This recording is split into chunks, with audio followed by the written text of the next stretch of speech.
शुरुआत करेंगे ग्वालियर से अहम खबर के साथ, जहां दो राजनीतिक दिग्गजों की मुलाकात ने सियासी गलियारों में हलचलें बढ़ा दी हैं। यानी बीते दिन केंद्रीय मंत्री ज्योतिरादित्य सिंधिया तीसरी बार दिग्गज नेता जयभान सिंह पवैया के घर पहुंचे।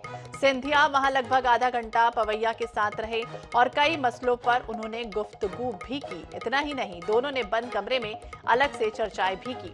इधर राजनीतिक सूत्र ये कहते हैं कि सिंधिया जब से भाजपा में आए हैं, उसके बाद से वो अपना एक दमदार साथी प्रदेश में देखना चाहते हैं और इसी कड़ी में वो पवैया को अपने एक विश्वस्त साथी के रूप में मध्य प्रदेश में ले जाना चाहते हैं। सिंधिया का यह भी मानना है कि यदि वो ग्वालियर से चुनाव लड़े तो पवैया जैसे दिग्गज का साथ होना उन्हें जरूरी होगा। पवैया अपने धारदार भाषण और भीड़ मैनेजमेंट में काफी मजबूत हैं। वहीं बदल रहा है जिस तरह से समीकरण, उसे देखें तो सिंधिया यदि अपनी रणनीति में सफल रहे तो वो पवैया को प्रमोट भी कर सकते हैं। यदि सिंधिया और पवैया एक हो जाएं तो मध्य प्रदेश में एक नई राजनीतिक शक्ति का उदय हो सकता है। तो जिस तरह से दोनों की मुलाकात हुई बंद कमरे में, हालांकि ग्वालियर में जिस तरह से आधे घंटे तक बातचीत हुई, सिंधिया ने यह भी कहा कि पवैया की चाची जी को श्रद्धांजलि देने के लिए गए थे, लेकिन राजनीतिक सूत्र जिस तरह से बंद कमरे में मुलाकात हुई है, कहीं ना कहीं कुछ और ही इशारा जो है वो कर रहे हैं। ज्यादा जानकारी के लिए बात करेंगे, ग्वालियर से हमारे साथ जावेद खान जुड़ गए हैं। जावेद, जिस तरह से बात करें, जब 2020 को देखें, जब कांग्रेस से ज्योतिरादित्य सिंधिया बीजेपी में शामिल हुए, उस समय हमने देखा था कि जयभान सिंह पवैया लगातार कुछ ना कुछ ऐसा ट्वीट करते थे, धुर विरोधी रहे हैं सिंधिया के। अब एक तरह से कई बार वो कटाक्ष भी करते रहे सिंधिया को लेकर। अब लेकिन ये दोनों की मुलाकात हुई है, क्या समझें? कैबिनेट में जिस तरह से फेरबदल होना है उसे समझें, या फिर मंत्रिमंडल को लेकर चेहरों पर जो चर्चा हो रही है उसे समझें? जी बिल्कुल, जैसा कि सभी राजनीतिक गलियारों में ये चर्चा है और सबसे बड़ी बात है कि जो केंद्रीय मंत्री ज्योतिरादित्य सिंधिया को वो जो जयभान सिंह पवैया एक सामंतवाद का प्रतीक मानते थे।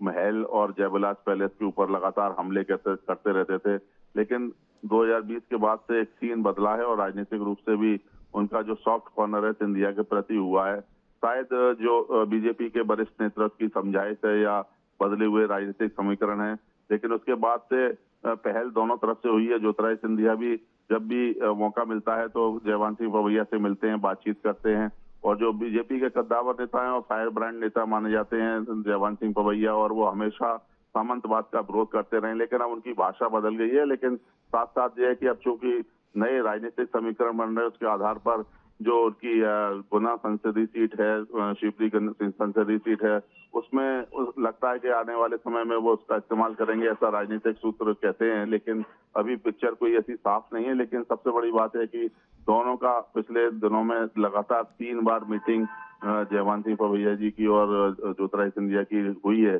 उससे कहीं ना कहीं एक वो भी बंद कमरे में कार्यकर्ताओं से मिलते हैं, उसके साथ में रुक के बंद कमरे में बैठक होती है, तो कहीं ना कहीं एक राजनीतिक कयास लगाए जा रहे हैं कि कहीं ना कहीं एक राजनीतिक स्तर पर एक नया ध्रुवीकरण हो रहा है और ग्वालियर चंबल संभाग में इसका इस्तेमाल ये दोनों जोड़ी का कहीं ना कहीं हो सकता है, क्योंकि अपने आप में एक पावर सेंटर माने जाते हैं पवैया और जयभान सिंह पवैया के साथ साथ केंद्रीय मंत्री ज्योतिरादित्य सिंधिया। अगर दोनों विचारधाराओं के लोग, अलग अलग विचारधारा के लोग एक साथ मिलते हैं तो कहीं ना कहीं कुछ एक पार्टी स्तर पर भी बदलाव देखने को मिलता है, सुदृढ़ीकरण होता है और कार्यकर्ताओं में भी एक संदेश जाता है। सबसे बड़ी बात है, जो ग्वालियर चंबल संभाग में जब सत्ता परिवर्तन हुआ तो जब शिवराज सिंह चौहान की सरकार बनी, सिंधिया के सहयोग से और उनके सहयोगी 18 से 20 विधायक मंत्री गए थे और नई सरकार बनी थी शिवराज सिंह चौहान की, तो कहीं ना कहीं एक नया सीन बना है। लेकिन अब उसको स्वीकार करने वाली बात हो रही है कि सिंधिया के साथ जो लोग आए थे वो उनको पुरानी भाजपा के लोग नई भाजपा के रूप में कैसे एडजस्ट करें, कैसे एडजस्ट करेंगे। लेकिन जावेद, ये भी समझना होगा, जिस तरह से मुख्यमंत्री की कल राज्यपाल से मुलाकात हुई, हालांकि विधानसभा चुनाव नजदीक है, तो ऐसे में क्या समझा जाए, क्योंकि सिंधिया गुट का सबसे ज्यादा वर्चस्व भी कैबिनेट में दिख रहा है, तो ऐसे में दोनों की जो मुलाकात है, क्या समझे, क्या कुछ ऐसे मंत्री हैं जिनके पर कट सकते हैं या कुछ जोड़े जा सकते हैं नए चेहरे? दोनों को अगर एक साथ कर दिया जाए तो कहीं ना कहीं जिस तरह से क्या राजनीतिक हलचल इशारा कर रहे हैं, क्योंकि दोनों की मजबूती जो है वो एक साथ दिखाई देगी आने वाले समय में।